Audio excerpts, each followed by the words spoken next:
Ano bang nahihitabo sa'yo? Bakit ka ba nagdidikay? Parang hindi na tayo mag-amigo nito Nauusap ka na. Dahil ang labo mo! Ang labo mo eh! Ano yung mga sinabi mo sa akin kahapon? Ano yun? Nahihibawan mo naman na hubog ako noon, di ba?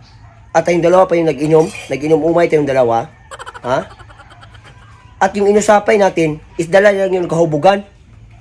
Kaya kung naiistorya yun kasi hubog ako. Para lang yung sales talk. Sales talk? Sales talk kasi nagbabakasakal ka, makascore ka sa akin. Yun ba yung hinungdan kaya ka nasusuko sa akin? Alam mo, hindi ako mangungunay ng amigo. Nakakaibaho ka na yan. At iningnan na kita na hindi uutog si Junjun sa'yo. Ilang beses na kitang iningnan. Bakit ka nagunahan na sa akin? Kasi serious ka ba? Hindi ako nagsiselos. Ano bang karapatan kong magselos? Pwede ba, Joe, huwag mong ibalik sa akin kung anong problema. Klaro, anong gusto mong mutilo sa akin, no?